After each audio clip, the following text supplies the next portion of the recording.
podcast dedicated to the lore, legends, and myths surrounding the creatures that may lurk in your backyard. My name's Hewitt. I'm Chris. Anyway, how you doing, man? Actually, I am about to eat that chip, huh? Yeah, I was about to eat a chip, and then you jumped right into it, and I'm not going to do that to the folks. Actually, I'm doing really good. My kids are with my parents for the weekend. My son. I like how you lead with that. my kids are at my parents' house for the weekend because my son's school shut down due to a very high number of COVID cases. He tested negative. That's good. And the baby's in daycare. So I called my parents like, hey, you wanted them for this weekend. Can I just bring them up a day early? And I brought them up Thursday night. And so Em and I have been able to sleep. Just like actually be in the same bed, not one of us having to sleep with the baby. And just sleep. Chill and sleep. Like, we slept in till 8 o'clock this morning, and I haven't done that in nearly a decade. Jeez. And then we, unless we stayed up till like 1 or something. Well, I mean, congrats on the sleep. And then Em and I went on a date. We went to the farmer's market in Ruston. Oh, I want to go to that. It's nice. The only thing is we didn't bring an ice chest. They actually had really good prices on hamburgers and chicken thighs. What was their veggies? The veggies were actually kind of low because we're getting towards the end. Yeah. There's a couple, like a lot of people bags of black-eyed peas. Oh, that's usually at the end of the harvest. That's usually what's growing. We can actually do another planting right now. Like, my garden has not. Well, one, I didn't take care of it because I kind of got left on my own with it, and also a bunch of my stuff in my garden like got really big and green and leafy, and produced no fruit. Like it didn't get to a point to where it was trying to produce. Like, what my garden did was, like, at least for my peppers, was the exact opposite. Like, it got about 1.5 feet, and then it was like, it's time to produce peppers. And I'm like, no, you're not doing that right now. You got to grow big. And I had to, like, tease my peppers. My peppers are just now starting to produce, but I planted about 2-3 weeks later than you. Which, when you plant this next year, I'm probably going to plant at that time too. Yeah. But we're probably going to end up doing like raised beds again. So I might get with you and get Ruby to get with both me and Ruby get with you on how we want to set up our raised beds. Mm-hmm. Right now our garden is pretty much donezo. Mine's at that spot too. Made me sad because I moved all the strawberries they didn't produce. Like, they went into, I need to not die mode. But veggie wise, there's a couple tables that had like black-eyed peas, jars of chow chow, pickled turnips, homemade pickles, the cutest size of a golf ball eggplants I have ever seen. So they're just like this? Yeah. Like, I'm holding up I know you can't see because it's or audio medium, but I'm just holding up a OK sign, kind of finger, like index and thumb together. But M got 2 sourdough loaves. One is honey wheat and one is Amish style sourdough. That's dinner tonight because last night we did brouhaha and I have leftover charcuterie. So something to do with it. And I got onion spread. So that's what Em and I are doing for dinner, is eating that. She got a sourdough brownie at one place. This one place they made sourdough cinnamon rolls, brownies, and loaves. It wasn't the one we got the bread at, but they took leftover sourdough starter that you would like have to throw away. And they said, why the fuck not make brownies? Yeah. And then Emily got a 3-ounce thing of honey. Like, there were 3 people with honey there.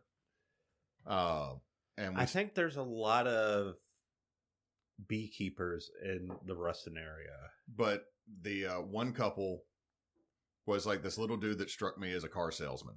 Like, he just started going off, and I was like, dude, I'm already buying honey from you regardless of unless you just say something incredibly crazy, off the wall stupid. But Emily, instead of getting regular honey, we got a smaller jar that has ginger, turmeric, and something else in it mixed into the honey. And we got to try a sample of it, and that's why we bought it. And we're going to start putting that in tea. Just a little, and you don't need to. It's like a creamed honey, so it's not like Yeah. loosey goosey. And then there was this older dude that we stopped at, and I had to wait like 15 minutes because he was okay. You know when you get into a conversation with an old guy that lives like mostly by himself, so this is his only human interaction. So he's like, is he like one of those hermits that's like, I don't need human interaction, but every time he has it, he has to like ingest And like it? he had to bring up that like he is one of 5 people that got a degree from Tech before the program ended, and it's a master's in the art of forestry. That's cool though. Oh no, I wasn't getting pissed at this dude because he was talking to a kid who was like going into the ag over at Tech, which I'm like, Tech is not the ag school, but you know, like, hey, if it's got an ag program and you live in Ruston, I figured they would have Louisiana Technical College. Yeah. Oh yeah. Okay. Yeah. You got me. You got me. I mean, the big agricultural school for us is actually LSU because it's technically, it's, you know how there's Texas A&G? Yeah. That's LSU is technically the Louisiana State University of Agriculture and Technology. Or so what does dude sell? A whole lot of honey. Like he was selling gallons of honey for $80. He had a crowler of honey for $45. He had beeswax candles. That would be like 100% if we ever have like money to pool in for like to make like a good mead. Let's make 12 gallons of mead. Yeah, not even that. Just like go to like a local beekeeper or something like that, or someone like that at a farmer's market, and just get their honey as opposed to just going to like Brookshire's or something. Well, last night we did find out that we still had one bottle of Good Boy. Really? The one that was just, let's buy the $17 4-pound thing of honey, red packet, Santa Star yeast, and water. How did it turn out? Oh no, we've had Good Boy before and we liked it. It's just that, like, we found, because so many of the things out in the shed weren't labeled. Like there's a couple that were stinkers that had been sitting out there for a while, but like, and the really expensive mead that Jed brought turned out to be like just a slightly better version of Good Boy. Really? We didn't find any of the good that which was the blood orange that we made. Ooh. Because it came out pretty good. Any case, back to about the old man is he went on his whole thing, and then I bought, like, he was selling pecans and honey, and all of his honey is pecan honey because it's in his pecan orchard is where he put all of his hives.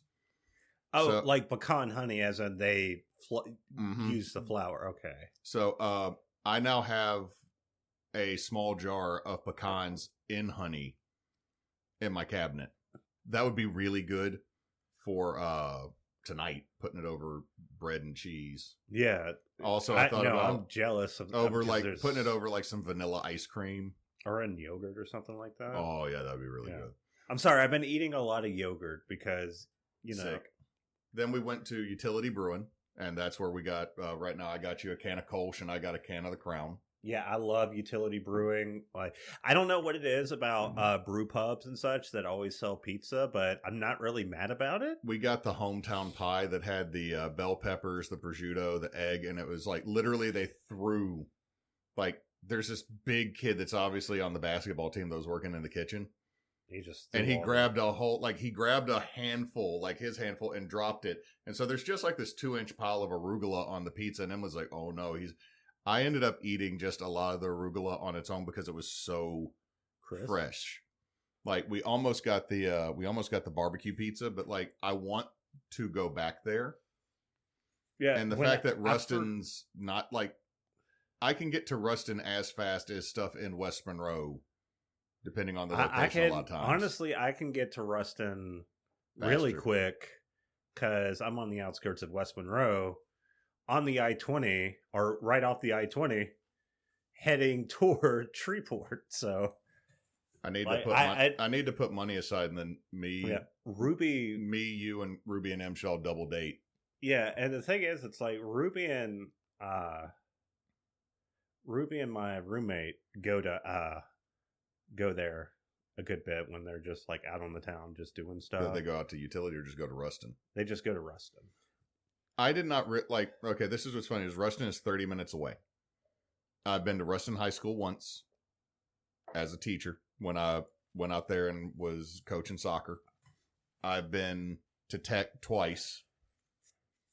Once when I was touring it and then once taking kids to tour it. And I have pulled off the side of the road to where the old Walmart is, like where A&H or Ruston is now, and where the Peking used to be, like that second exit into town. That's about my max of going into Ruston. Like, I have not stopped there much. It's always been like I'm driving through there to get to Texas. For me, it's always just like I go there for events. I went there for a tattoo. And I go there with Ruby every now and then. I go there for the game shop sometimes because our game shop is different, but I might need to start, like, the thing is Emily and I have not gone out and done much for like years. And it's not just because we have kids. It's just like we became homebodies. So much of it. But, so talking about being on the road. Oh boy. Tell me, what radio station do you like to listen to the most? I don't listen to the radio like that. Although the last time we listened to the radio, me and Ruby, we were actually heading to her parents' house, and we were listening to like old timey sort of swing music, or like what is the music that you would characterize stuff on Fallout? Because it was that era, like the ink blots and ink spots and all that and. Well, yeah, I mean, it would be swings in there, but swings more of like... I think a swing is more of like a... 1940s, 1930s. Like, swing really pulls off of what I'm thinking the jazz band era, but like, I mean, there's early pop, there's early country. A lot of kids would call it vintage or antique now. Just call it atomic punk.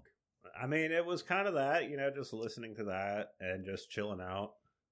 And it was interesting listening to that, and we were analyzing the music. But I don't listen to a lot of like radio. I don't either because especially around here. Well, Emily brought up while we were driving that someone bought out the Stevens radio group, so now the 3-4 channels they controlled are all going to be. She pointed out that they all changed. Now, the reason I bring up the radio station is, I saw on TikTok a while back, and then found a couple little links.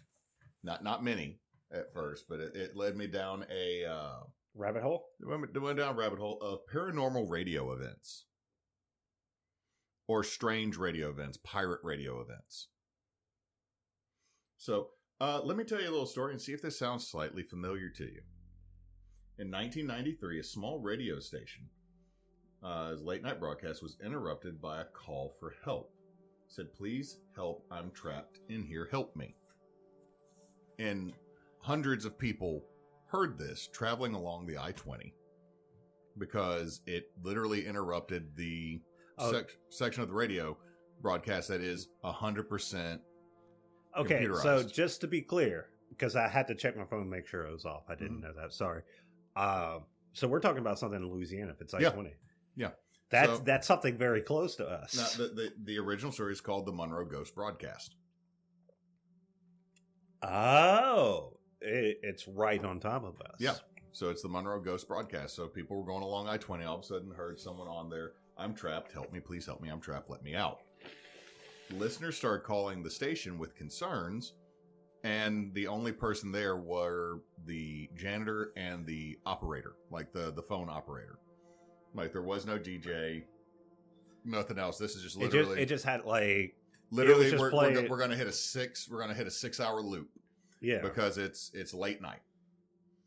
So the station manager eventually got called by the operator, who's like, "Look, man, like, I'm literally up here because I got out of fucking the pea farm and I needed a job, and you hired me because you didn't need a background check because I sit up here from like midnight to fucking 8 or like till 8 a.m.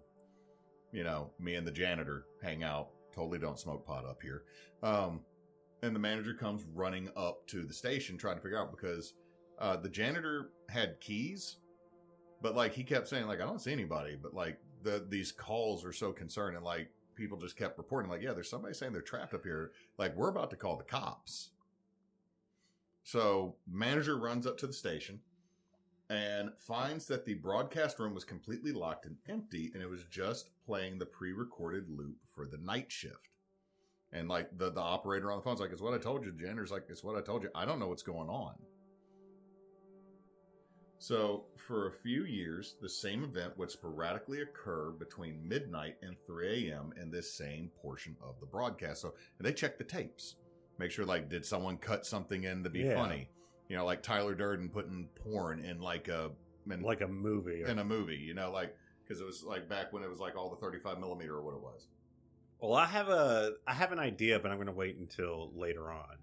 Okay, now the pleas would play along with the same static and pops as before, and then be followed immediately by deafening silence before the song would interrupt back in.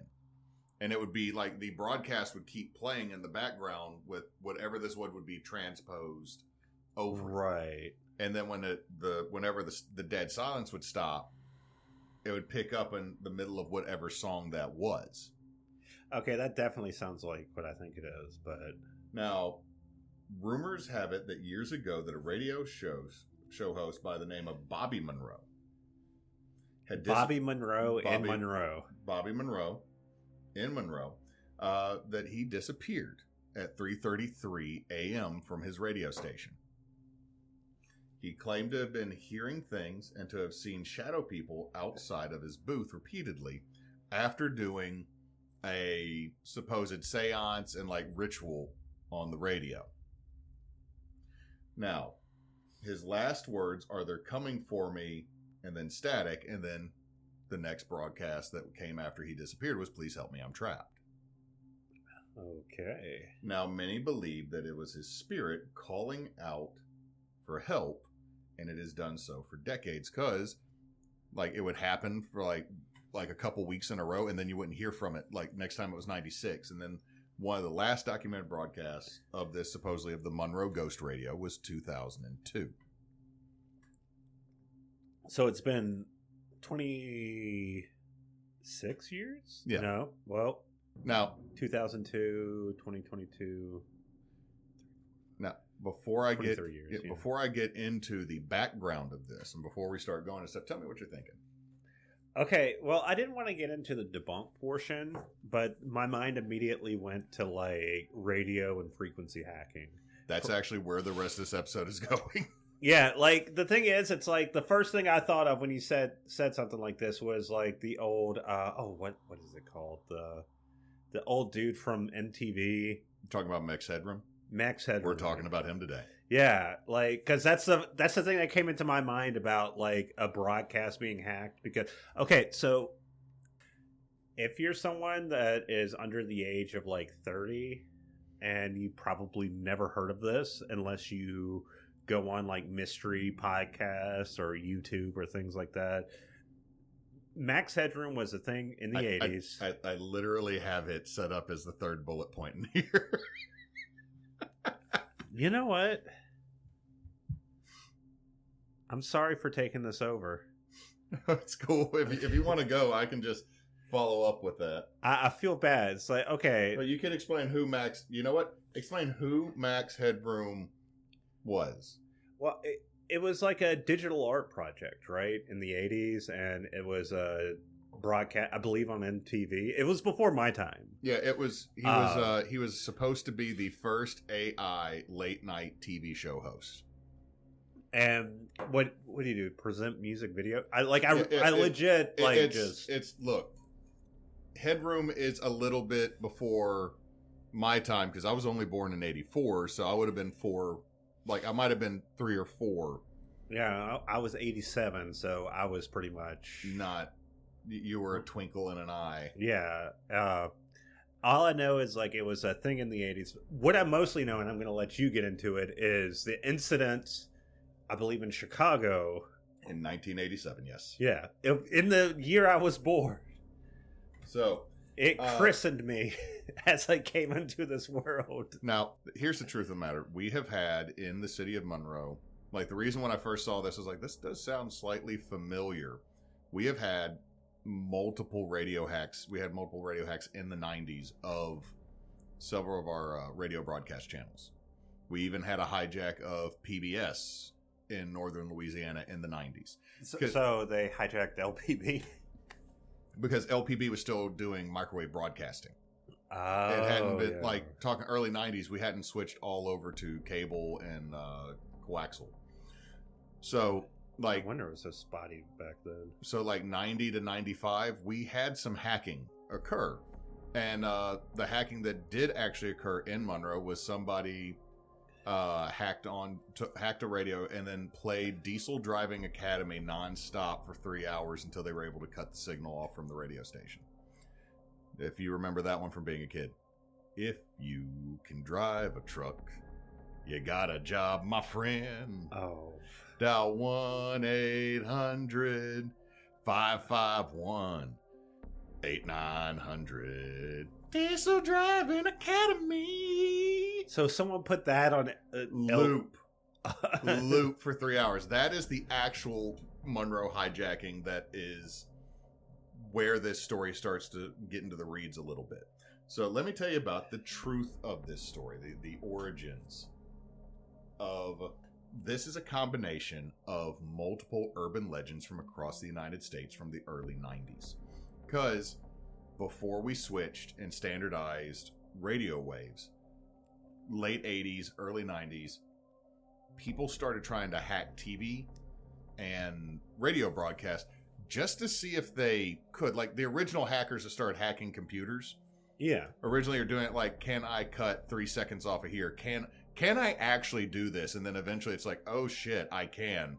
Well, it kind of reminds me of like speedrunners in a way, or like just any sort of hobby where like people get so invested in it and just get so good at whatever they're doing, they learn how to break what they're doing, especially when it comes to the digital age. Yeah, but I mean, the thing here is like, it's really weird to stop and think now that someone's hobby was, I'm going to see if I can hack LPB and just put on Mr. Wilson.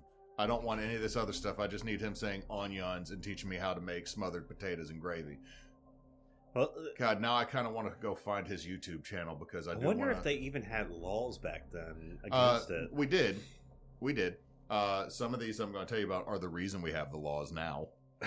But the story is kind of like the Hook Man. It kind of spread. Every state has a story about this. There's always the one ghost broadcast, the one ghost radio. And so, like, the host, Mr. Monroe, there's Bobby Monroe, Mark Monroe, Marcus Monroe, Kevin Monroe, all of these. It's just his last name is always Monroe, and that's why the AI-generated TikTok video I saw of the Monroe ghost broadcast put it in Monroe, but it does connect to, we did have some broadcasting hijacks. Now, the reason this, like I said, the main reason that it's connected to Monroe is because Monroe, Louisiana, and the radio show host Bobby Monroe decided to connect the city and the name. I knew that was a bit of a coincidence. Now, fun fact, Robert Monroe was a broadcaster who wrote about out-of-body experiences and altered state of consciousness throughout the 60s, 70s, and early 80s. Oh, was he like a New Age guru? Not so much a New Age guru, but more or less a guy that believed you can scry and also fuckload of LSD. It was the 60s and 70s. No, CIA was like... This dude might end up on the list as his own story. Because when I say a fuckload of LSD, you remember the Whitest Kids We Know? And the literal gallon of PCP? Yeah, I just got a gallon of PCP. A gallon, huh? Yeah. A gallon. That is the amount of LSD I'm talking about. Did he work for the government? No. Oh. Now, he started an institute and nonprofit to study out-of-body experiences and other paranormal that still exists today. Really? Yes. So, okay. So there is a radio dude. Let me read this note word for word. So a radio dude who was about astral projecting, scrying, and lucid dreaming, and a hijack of a odd broadcast occurring at the time got combined, and most states have a story from the early 90s of radio getting hijacked. So weird, like paranormal radio show host hijacks The dude did a seance every year on Halloween on his broadcast, and it all just kind of spread, and kind of like the Super S. We don't know where this story started, but every state grabbed it. Everybody kind of knows this story with, like, you started, I saw your face. You kind of knew the story before I finished it listening to it. It did sound very familiar. And then, like, my brain started connecting a whole other sort of things. Now, this is mostly a Mandela effect, but there are a series of high-profile hijackings in the 80s that are responsible for it. And the first one is the Max Headroom hijacking. Now, it's November 1987. I was just born. Well, I mean, I'm a few months old. The illustrious city of Chicago, which, by the way, Chicago just passed a law that no law enforcement officer can walk around without their identification badge and name on their uniform nor a mask unless tear gas is being used. Go Chicago. Good law. Good law, good pizza. We do like our deep dish here. I do love that pizza casserole. I fucking love that shit. And New York, your pizza's good too. But like, seriously, I know I've said it. I've talked shit on you, New York. Look, but all pizza has its moments, unless it's cream corn and mayonnaise from Japan.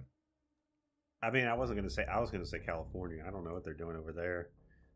California, I will say this. California pizza is fine if someone brings like one pie to an event and it's the weird pizza there, but it would never be the one I would want to order regularly. What I'll say is, like, their Latin American food looks fucking amazing. It's fucking California. I know. But, like, I mean, if you're going to talk about, like food destinations or food that you would go to California their Korean for. hot pots in California also look fucking stellar. Right. Anyway, getting back to this. So, during the news and so there's two broadcasts for the Headroom on this day in November. The first one was during the news, and the second one was during a rerun of Doctor Who. Wait, which doctor, though? Well, this is 1987. This was a repeat of an episode from the Doctor with the Long Scarf. I think that's the fourth. I think he's the fourth. And it was a replay of that episode. And at both these times, the broadcast was taken over by a man wearing a Max Headroom mask. Which, to also note another British sci-fi series of Red Dwarf. Right. God, what was it? The robot's name again? I know who you're talking about. Kramer. Max Headroom had, and again, some viewers might not know this because, fuck, I'm talking about another 40-year-old sci-fi franchise that did get a reboot for a brief while. Yeah, when they were like in their 60s, I was like, come on, we can just rerun. You know what? No, I would love it so that it's all of them old still flying through space. Where they're just like, we'll get to Fiji eventually. Because he was like supposed to be 80 million light years from Earth, and they couldn't do a jump. Yeah. No, they were just like fucked the entire time. It's cold outside. There's no kind of atmosphere. We're all alone. I'm going to stop singing songs from our childhood. Anyway, Kramer and Max Headroom had a very similar design, very boxy, angular, overly caricatured version of a human. Like if the first generation of AI we had about 4 or 5 years ago tried to make a human in artwork, it would look like Kramer. Like it would have been, I think humans look like this. Was his name Kramer or is it Crichton? It was Crichton. I'm getting my... Kramer said a bad word and got canceled. Yeah, Crichton. You're right. So, Max Headroom had a lot of angles, overly large white teeth, slicked back hair like King Koopa in the original Mario Brothers movie. I just dated myself again by saying, looking like King Koopa's hairstyle from the original 90s Mario Brothers movie. Yeah. Just slicked back. Was supposed to look like the most yuppie late night TV show host because it's what a computer thought we wanted to see. Yeah, and then it was him just making a lot of of bad jokes and then putting on a music video. And it was also like very cut to make it look like he was like glitching out. Yeah, it's like like Steam Powered Giraffe does a lot of that. Right, yeah. Especially Bunny. Now, that all being said, the reason I bring that up is the mask is like terrible uncanny valley because it was like the hard plastic. Yeah, it was full head. Like the mask that you would get because you thought it was cool, and then halfway through Halloween wearing it, you're suffocating and living in your own sweat aquarium. The guy was wearing a mask, and the very first broadcast like is very brief. He popped up during the news, swayed back and forth with a rippled background, and then it died. I think they said that it could have been like him filming at like a storage unit place. Yeah. Because of the way the ripples were, it looked like a garage door or something. Well, it wasn't just that. It was also, it might have been a backdrop. Right, yeah.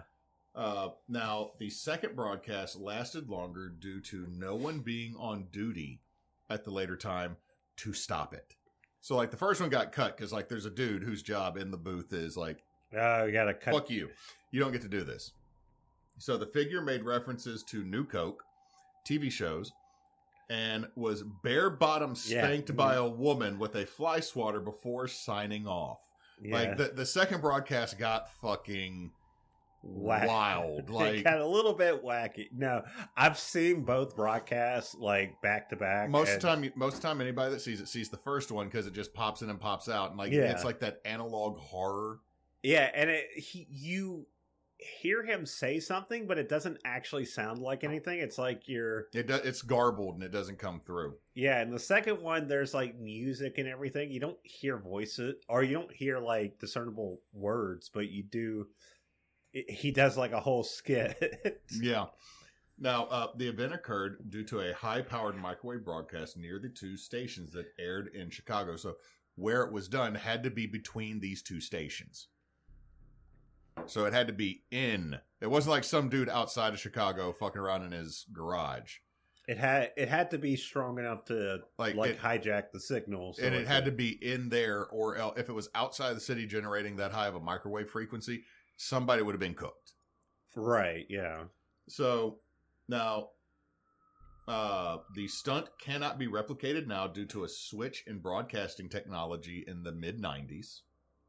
So you cannot, whatever this person did, whatever these people did, cannot be replicated because we don't use the technology anymore. So not only is Max Headroom a hijacking event and like a great like hacker / subculture moment, it also is lost media, and the fact that it can never be replicated, we can't do it again because the method used to make it is gone. Like we would have to set up entire infrastructure just to recreate it. And the only thing we have of it are people who recorded it on VHS tape off of television. Like the reason that it's so degraded now is because we have copies of copies. Right. So if anyone actually sees the real or sees a video of it, not a recreation of it. Yeah, it looks like it's very garbly, very degraded VHS, which is fuck it. I hate to say it like this. It's kind of quaint at this point. Yeah, because like it's of a different time now. No, it actually reminds me of another one. I think this was also out of Chicago as well. There was like a missing persons report of a woman. Something Gonzalez, I believe. Mm-hmm. That was a big mystery because what it would do it would like just pop up at the end of like all the broadcasts. So back in the day, like they would have like the main broadcast, and then they would do the infomercials, and then they would do like. God, I'm old enough to remember when they did the national anthem, and then it was static. That's what I was talking about. Exactly that.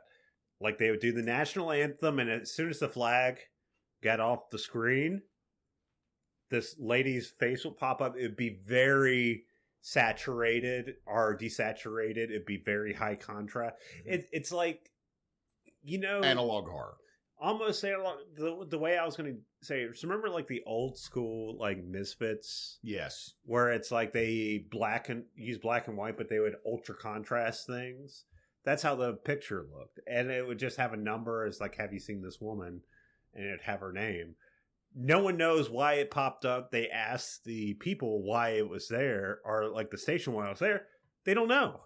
Now, continuing on with this, is the case remained unsolved past 1992 when the statute of limitation passed. We have no clue who did this still. We're talking almost 40 years later. We still don't know who perpetrated the Max Headroom hijacking. Which means my props go out to you, good sirs and madam, with your life's water high. The real heroes of hackers are people getting their ass slapped in a fucking microwave frequency. So nobody can be punished for this. It became part of the pirate TV, radio, and hackers zeitgeist. It's even been it was referenced in Space Ghost Coast to Coast. Yeah, no, it was big. The last episode of Space Ghost Coast to Coast, they kept playing the original Mitch Hedrum with the head bobbing back and forth because it kept hijacking, and Moltar was trying to figure out who was fucking doing it. Yeah, like that space, like talking like 2000, like early 2000s when Toonami was still like Toonami right. and Adult Swim. OG Toonami and Adult Swim. Right? No, old Adult Swim's like first or second season when Space Ghost Coast to Coast. Well, Space Ghost was not even like Space Ghost was one of the first programs on Adult Swim, and it had existed. I think it predated it. It's the first thing that William Street did. Yeah. Now I'm sorry, we're arguing about our childhood. Now it got out into the culture as a whole and has spawned other similar legends. But the other thing that's fun that I forgot to write down: did you ever watch the old Carmen Sandiego cartoon? Oh yeah, yeah. The Boss. Yeah, the AI that was 100%. Someone took Mitch Hedrum and Egon from the real Ghostbusters and mixed them together to make the character. I don't think I've ever caught that. So I mean, his hair is Egon's. Right. A lot of the face structure is Egon's. It's because the people who worked on that cartoon worked on the real Ghostbusters. Yeah, because he didn't just have like the Egon hair from like, he had like the kind of tube. He had the kind of pompadour with the wiggle down. Now, also connected, they 100% admit this was a Mitch Hedrum reference. Right. Because the people, the cast that made, or should say the crew that made and wrote and did all the designs for the Carmen Sandiego cartoon were actually fairly young in the 90s, which meant they were kids in the 80s that actually saw it. So they started putting that type of stuff in there. It's wild to me because I think the Mitch Hedrum hijack moment probably has outlived Mitch Hedrum himself. Oh, 100%. In a lot of ways. It's kind of like, here's the thing, a lot of people, this was really weird, they get Mitch Hedrum and the Max Hedrum. We keep saying it wrong. I keep saying it wrong. It's Max Hedrum. Future Chris is going to have to like edit Max. I'm just going to be in there. Max. I'm sorry. It's my brain said Mitch, and it's just Rupert. I mean, the thing is, it's like when I think about it, I don't really think about the character like Max Hedrum, the character. I think about like the moment itself. Right, but the big thing is that a lot of people get Max Hedrum and Mac Tonight from McDonald's. There are people who get them mixed up thinking that they were part of the same thing. And okay. What makes me sad is I remember loving Mac Tonight as a kid, loving those commercials, even though Big Macs are fucking garbage. Was waiting for my wife to try to chime in and edit me again. But I'm really sad that he got taken to make the Moon Man meme that got completely taken over by like the incels and like racist folks, the white supremacist. Because like I remember being a kid and thinking those are super cool commercials. I like the raisins commercials, even though I hate raisins. The California raisins are still pretty fucking dope. Yeah. Much like remember the Christmas special that was done by the people who did that like had the dinosaurs, and then there was the bells that rang themselves. Where we had Nightmare Fuel claymation stuff for the holidays, and then like okay, no lie. Like, okay, so I'm gonna say this now. I didn't actually start like I didn't have beer until I was 21. I'm one of the rare exceptions to that. I smoked when I was like 14, 15, but yeah, you did. I know that.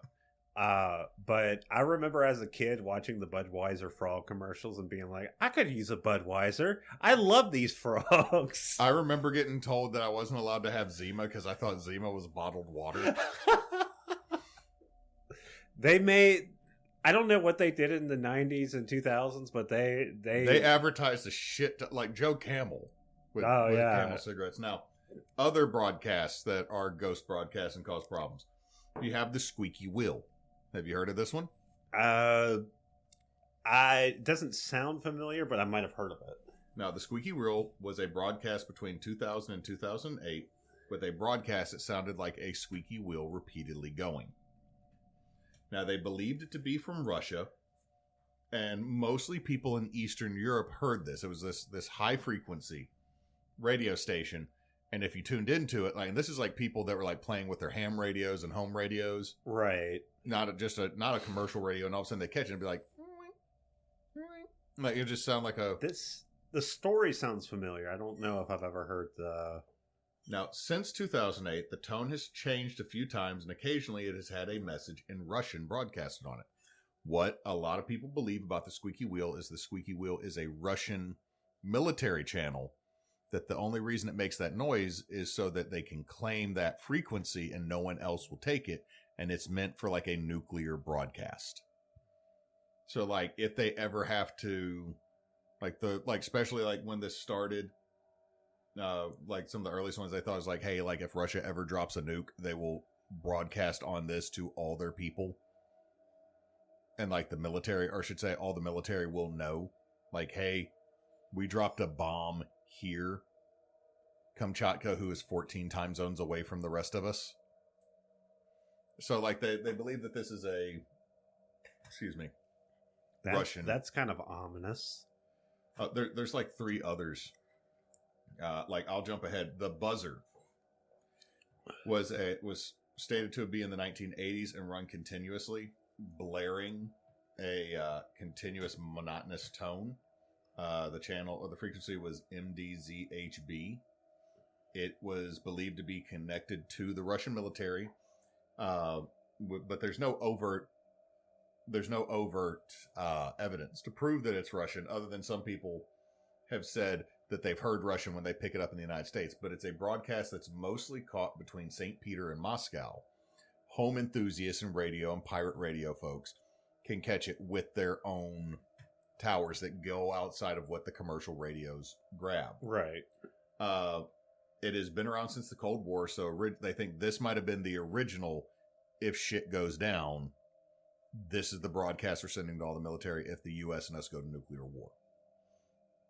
Now, the big thing about this is it's believed to be a dead man system, because they have found they can find where the broadcast is coming from, and the broadcast is coming out of a completely abandoned building in Moscow. Okay, so dead man system is just like a system that's running, but it has no human operator visible. Like, that is wild to think about. That I would assume there's like a lot of moving parts in that. There's also a whole lot of dead man systems everywhere in the world, because there's stuff that we like. Think about the times that people abandon buildings, and then like if you were to Urban X, there's still electricity running two parts of that building. That reminds me of things like orphan sources. Mm-hmm. Just the amount of shit that we have laid around the earth that could just be strange or even dangerous. Oh God, it is.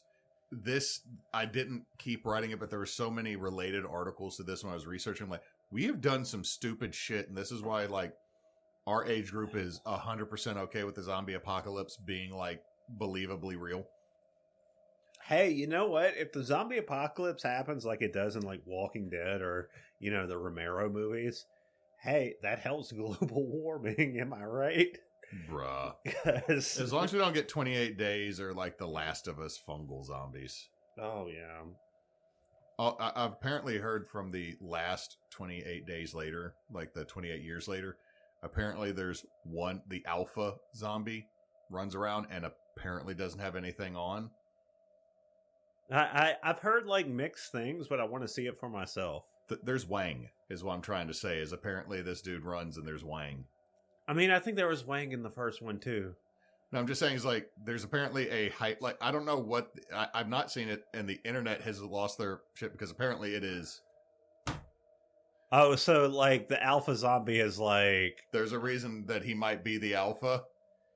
He's like, I'm emaciated and mad, but I got I can do a D8 of damage when I swing my hips. You take 1 D8 bludgeoning? Why? What's that fucking meme where the guy is just like moving and it's just like you just hear the wet slap noise? Oh fuck, that's a reference to basketball. Yes. Okay. Anyway, so it's everyone's pretty sure it's a dead man system, but that maybe the Russian military checks on this broadcast in this building every so often, because like it's a building in Moscow that's been abandoned for years and nobody's moved into it, but it never falls down. It never deteriorates. Yeah, that's the thing. It's like if you're broadcasting, especially older broadcasts, like I said, rely on like moving parts and everything, and moving parts degrade.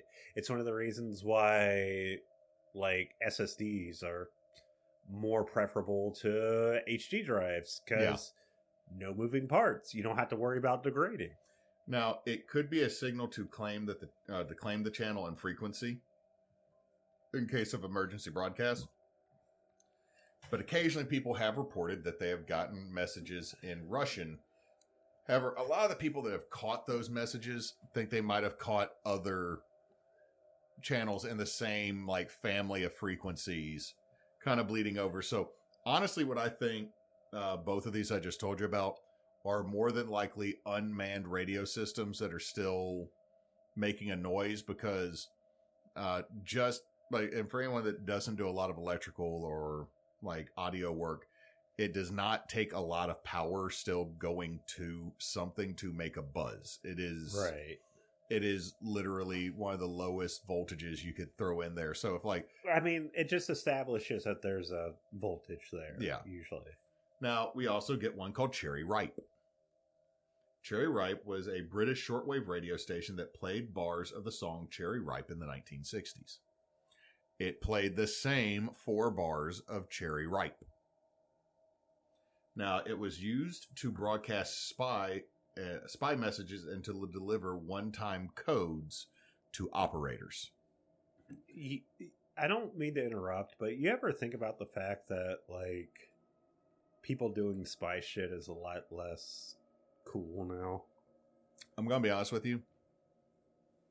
Everybody doing spy shit was never as cool as we thought it was, because 90% of the spy technology they show us, like a camera and a shoe.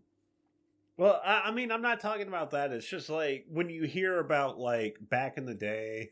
Like, okay, I have problems with the CIA. I'm not like praising the CIA or any like intelligence agency. But when you hear about like what they did to like do the things back in the day, it seems like there's a lot more ingenuity now, or then than there was now. Maybe it's just like my modern sensibilities right now, and I'm just. It might be, but also think about when you're talking about Disney animatronics, right? Like they're still state of the art now, but if you look at like several of the documentaries I've watched, I love the original wave of Disney Imagineers. It's like, what happened? Well, Walt took apart my wife's vacuum cleaner. She's pissed about it, by the way, Walt. But I took the motor out of it. I hooked up a couple clothes hangers to it, and watch what this does. And then all of a sudden, it's something moves up and moves the arm and then goes back and then moves this arm. It's like, yeah, I just made a funky shaped little piece of wood in there. Think we could put this in the ride? And well, fuck yeah. Like, you had to be more ingenious because you had less high-tech options. Because, like, everything that they did in the 50s and 60s, like, all the old James Bonds, like, all the way through super rapey Sean Connery James Bond, is now an app on your cell phone? Yeah. Like, if you look at all the shit that, like, any of the James Bond have, it's like, This seems very antiquated and unneeded. Minus the car shit. The car shit's still pretty cool. No, Like, we love our car shit. well, I mean, it's like when the machine guns come out the headlights like it's goddamn Speed Racer. Look, when I was a kid, I watched a lot of James Bond, and I didn't pick up on like the problematic aspects, like how Sean Connery apparently fixed lesbianism, quote unquote. Yeah, that's bad. I'm scared to watch any James Bond now just because of how awful it is. I forgot that I forgot that about the character Pussy Galore. But I mostly watched it to see the cool gadgets in the cars because I was a kid and I just like seeing cool gadgets in cars. Yeah, but so I mean, like most of the stuff, the spy stuff is that, but now the network, or I should say the broadcast, moved multiple times. And the last broadcast from Cherry Ripe was in 2013 in Australia when it was officially decommissioned. So the last broadcast, they played Cherry Ripe and then played some bars of like the British version of like Taps kind of thing. And then radio station was dead. But it was their spy network. Now we also have Captain Midnight. That sounds familiar. Captain Midnight was in 1986. John McDougal. Which, God, I love the last name McDougal. I've been getting so much Outlaw I know Stars. I've heard this before because Captain Midnight and John McDougal sound... Well, McDougal pops up for me recently because I searched this and now I'm getting all the scenes with the McDougal brothers from Outlaw Star on TikTok. And so, like, Outlaw Star coming across my FYP is always a wonderful thing. Who doesn't like Outlaw Star? There's actually a lot of people. You know what? Though those people are wrong. They are. It's Outlaws. Okay, we've gone all over the place with this one, but Outlaw Star, it was more popular in the U.S. than in Japan. Much like Bebop was more popular in the U.S. than Japan, and Trigun was more popular in the U.S. than Japan, because we love fucking cowboys. And they're very Western coded. And if you put a cowboy in outer space, America is immediately down. Okay, I don't want to get into like, you know what, and I'm not going to because there doesn't need to be. Let's continue. Okay, so Captain Midnight, 1986, John McDougal, using the name Captain Midnight, hijacked HBO's broadcast on the East Coast, saying that $12.95 a month was too much, and threatened to hijack Showtime and the movie channel too. Okay. So he was in Florida and he hijacked the entire East Coast of HBO, saying that in 86, $12.95 a month, a Netflix subscription cost today, was too much to get access to HBO as a pay-for channel. Shit. Also, $12.95. You know what? While I read the rest of this, pull up the Wayback Calculator and see what $12.95 from 86 is today. Okay. Now that's a good. He was fined $5,000, and because of this, tampering with satellites became a felony. It wasn't beforehand. They couldn't get him on. They had to get him on obscene messages broadcasted on television. You said it was 1986. 1986, and it's $12.95. Okay, it's just gonna load this real quick. How y'all doing out there? I hope you're doing good. Sorry, we're both of us are interested in inflation to see what it was when we were children versus what we'd have to pay today. I mean, I wasn't born in 1986, so okay. So it was $12.95. Okay, we're gonna do. Oh fuck! Holy shit! No wonder they're mad. It's $32 fucking dollars. Oh fuck that! You know what? Captain Midnight did nothing wrong. Captain Midnight, we agree with you. Holy shit. Imagine if it was like $32 for any subscription right now. Okay, if it was the only subscription, like back in the day when we could get away with just Netflix. Right. That wouldn't be that bad to get just Netflix. If it was like when it was the only broadcaster. Right. But now we do need to pay like $30-$40 for all the channels that we get. Yeah, because everyone's got to make their own little bit of money. This is why Pluto TV is one of my friends. God, I want to watch the new Peacemaker series, but I don't want to pay. I'm not paying that. Now, conclusion. The story is nothing but an urban legend. There are weird things out there that make us believe that it's true, though. I mean, the thing is that this is an urban legend. there are events that did occur that were real, and then the story being thrown out there fits into everything we already thought and believed because these other things happen. Like the fact that Max Headroom happened. We said it right this time, man. I hope the laugh from the other room got picked up. But like we all know Max Headroom happened. So all of a sudden, like a ghostly radio broadcast. Also, you could have said the Bobby Monroe story happened in 1960 or 1970 or 1958. Like you could have said like all the like anytime after World War II when radio was everywhere, people probably would believe it because since radio became so popular and became so widespread, people have always hacked into it just to see if they could. Yeah. Like, I think the biggest thing with this, it's like, when you pointed out that this was, I mean, I want to say recent, like 1990s is not recent. Considering most of the other stuff that we talk about with cryptids is like the 1970s when like, shit, man, the cryptids just went wild in the 70s. Yeah, the 70s is like the cryptid season, really. Cocaine and cryptids, 1970s. Cocaine, cryptids, and Bee Gees. Giallo movies. Or Gallo. Spaghetti westerns, cocaine, and cryptids, 1970s in a nutshell.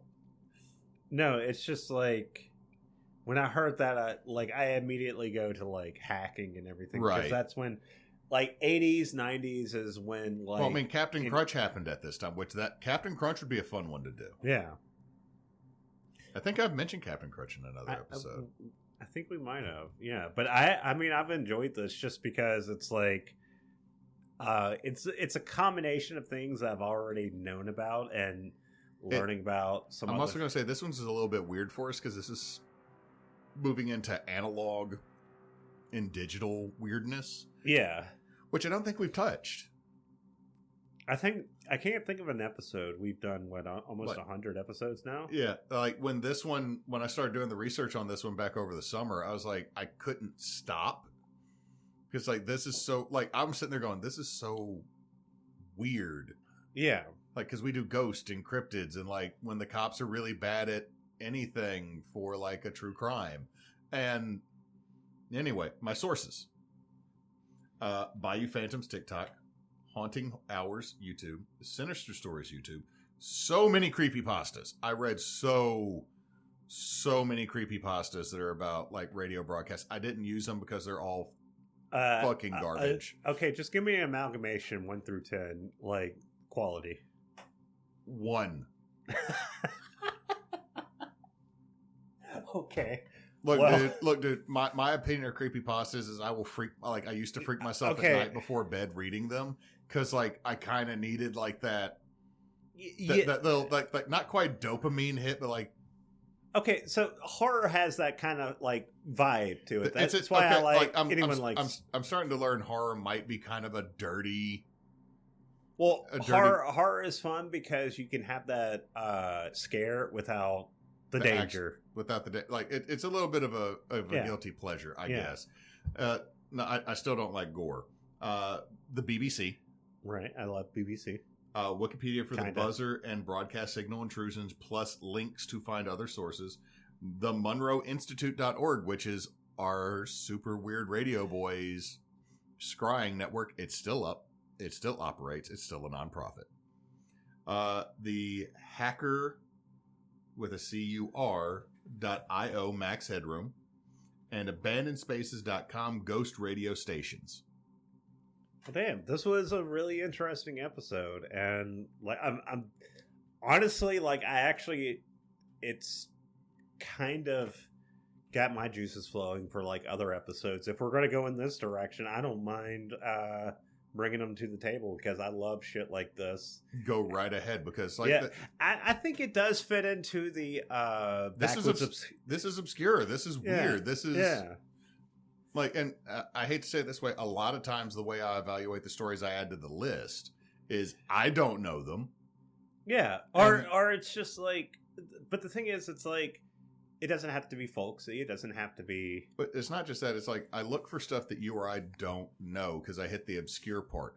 Because I have learned there's a lot of stuff that I know, and I had the nickname in our steampunk community of white bread. Yeah. Nobody said it to me until all of a sudden I saw that someone had me listed in their phone as white bread.